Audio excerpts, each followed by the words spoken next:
नमस्कार, स्वागत है आपका के न्यूज में। मैं हूं आपके साथ मदन लाल पंडिता वाली। हनुमानगढ़ में कांग्रेस कार्यकर्ताओं का भारी जोश और उत्साह देखने को मिला।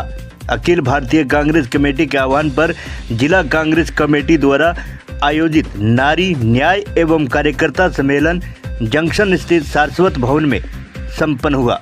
इस कार्यक्रम की सबसे बड़ी हाईलाइट रही जिला महिला कांग्रेस की नई कार्यकारिणी का शपथ ग्रहण समारोह है।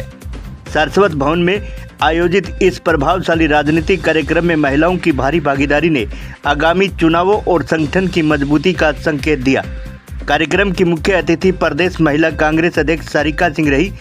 उनकी मौजूदगी में जिला अध्यक्ष सुलोचना बावरी और उनकी पूरी टीम ने पद जिम्मेदारी और गोपनीयता की शपथ ली।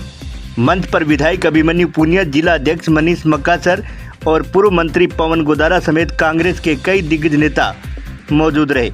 शपथ ग्रहण के बाद प्रदेश अध्यक्ष सारिका सिंह ने कार्यकर्ताओं में नया जोश भरते हुए उन्हें पार्टी की नीतियों को जन जन तक पहुंचाने का आह्वान किया। 2014 में जिस देश को विकसित भारत बनाने का एक सपना दिखा करके, लोगों को झूठ बोल करके, उनको झूठे मुंगेरी लाल के हसीन सपने दिखा करके जो लोगों का वोट लेकर के ये बीजेपी की सरकार सत्ता में आई थी, आज परिस्थितियां ये हो गई हैं कि इस देश के अंदर महिलाओं के लिए घर चलाना मुश्किल हो गया है, किसानों के लिए खेती करना मुश्किल हो गया है, व्यापारियों के लिए व्यापार करना मुश्किल हो गया है। तो चारों तरफ जो परिस्थिति है, युवाओं के लिए रोजगार नहीं है, तो कुल मिलाकर के जो देश की स्थिति है वो बिल्कुल आउट ऑफ कंट्रोल हो चुकी है। चारों तरफ सिर्फ परेशानी और बदहाली का माहौल है।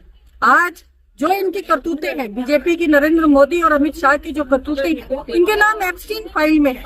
और ये होने के कारण ये ट्रंप की जो भी बातें हैं, जो भी ट्रंप कह रहा है, वो चुपचाप नीचा सिर करके और ये सुनने को तैयार है। ये वो देश है जहाँ पर जब 7वें बेड़ा वहां से अमेरिका से रवाना कर दिया गया था और इंदिरा जी को ये कहा गया कि 7वां बेड़ा रवाना हो गया, तो इंदिरा जी ने कहा मुझे कोई फर्क नहीं पड़ता और उन्होंने पूरे इस विश्व के भूगोल को बदल दिया। उस देश के अंदर आज परिस्थिति ये है कि वो दूसरे देश में बैठा ट्रंप ये कहता है कि मैं जो कहूंगा, जिससे कहूंगा उससे तेल इस देश को लेना पड़ेगा, मैं जो डील अपनी शर्तों पर चाहूंगा वो डील इनको करनी पड़ेगी। और आज परिस्थितियां ये हैं कि चारों तरफ हर एक तबका बहुत डरा हुआ है, घबराया हुआ है कि आगे आने वाले समय में क्या होगा। और आज उसी का नतीजा हम देख रहे हैं कि जो घरेलू सिलेंडर है उसकी स्थिति ये हो चुकी है कि वो पहुंच से बाहर हो गया है और महिलाओं को फिर से चूल्हे पर रोटी पकाने की स्थितियां पैदा हो गई हैं। तो जो विकास की बात करते थे, जो मार्च पर ले जाने की बात करते थे, क्या उनमें इतनी ताकत नहीं बची कि वो महिलाओं को गैस के सिलेंडर दे सके? पर वो दे नहीं सकते क्योंकि पीएम कॉम्प्रोमाइज्ड है।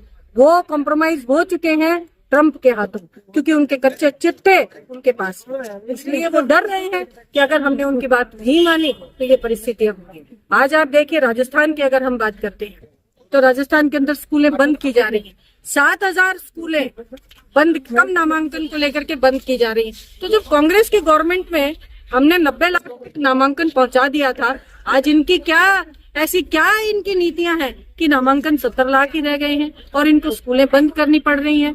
और ये एक तरीके से आरटीई का जो कानून है उसकी भी धज्जियां उड़ा रहे हैं, क्योंकि आरटीई के अंदर ये सख्त है कि 1 किलोमीटर के दायरे के अंदर बच्चे को एजुकेशन के लिए स्कूल मिलना चाहिए। तो कुल मिलाकर के जो परिस्थितियां इस देश में, नकली दवाइयां बन रही हैं, नेताओं को, मंत्रियों को ये पता नहीं है। कल गजेंद्र सिंह जो है इनके कैबिनेट मंत्री, वो ये कह रहे हैं कि मैं इन जो अफसर हैं उनको मैं उनकी खाट खड़ी कर दूंगा और जो उनके घर बिकवा दूंगा और जो मैं चाहूंगा वो होगा। तो ये परिस्थितियां जो राजस्थान के अंदर है वो बहुत निराशाजनक है। चारों तरफ बदहाली का माहौल है, पर्ची सरकार है और पर्ची सरकार को सिर्फ इस बात का डर है कि अगर दिल्ली के आका खुश ना रहे तो कहीं पर्ची बदल ना जाए।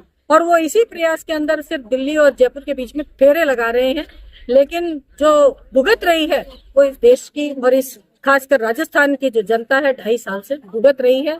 जो हेल्थ का मॉडल कांग्रेस की सरकार में आया था, चिरंजीवी योजना के तहत आया था, भामाशाह कार्ड के द्वारा आया था, हर घर को जो राशन फ्री देने की बात जो कांग्रेस सरकार कर रही थी, जो कांग्रेस सरकार ने बेरोजगारों को भत्ता देने की बात की थी, किसानों को जो समय पे बिजली और खाद बीज की व्यवस्थाएं करवाई थी, स्कूलों की व्यवस्था करवाई थी, इंदिरा गांधी ग्रामीण इंग्लिश मीडियम स्कूल खोले गए थे, Mahatma Gandhi English medium school खोले गए थे, हर गांव के अंदर स्टेडियम बनाए गए थे। लेकिन आज परिस्थितियां क्या है? आज परिस्थितियां बिल्कुल विपरीत है और जो राजस्थान है वो विकास की दिशा में बहुत पीछे कहीं रह गया है। आज अगर महिलाओं की हम बात करते हैं तो दिन दिन जो महिलाओं पर अत्याचार, दुष्कर्म की घटनाएं हैं बढ़ती जा रही हैं और क्योंकि उनके ऊपर ना कोई संज्ञान लिया जा रहा है, बहुत सारे ऐसे प्रकरण हैं जिनमें FIR ही दर्ज नहीं हो रही है, सजा दिलवाना तो बहुत दूर की बात है। तो लॉ एंड ऑर्डर नाम की कोई चीज नहीं बची है।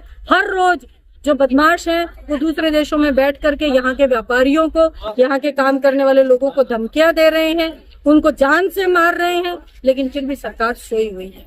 कुल मिलाकर के राजस्थान की परिस्थितियां, राजस्थान की स्थितियां बहुत ही निराशाजनक है। इनकी ये और इस डर के मारे सुप्रीम कोर्ट और हाई कोर्ट के कहने के बावजूद ये पंचायतों के चुनाव कराने की स्थिति में नहीं है। ये डर है कि जनता इनको आईना दिखाएगी। तो कुल मिलाकर के सब लोग परेशान हैं, हम भी परेशान हैं, आप भी परेशान हैं, इस देश की महिला भी परेशान है, युवा भी परेशान है, किसान भी परेशान है।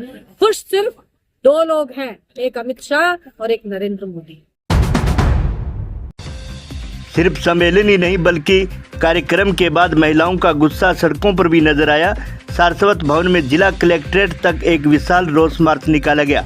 हाथों में बैनर और तख्तियां लिए महिला कार्यकर्ताओं ने भाजपा सरकार की नीतियों के खिलाफ जमकर नारेबाजी की और अपना विरोध दर्ज कराया। कार्यक्रम का सफल संचालन पुष्पा पारिक ने किया। वहीं जिला अध्यक्ष सुलोचना बावरी ने आए हुए सभी अतिथियों और कार्यकर्ताओं का आभार व्यक्त किया। कालीबंगा न्यूज के लिए हनुमानगढ़ से BL मेहरडा की रिपोर्ट।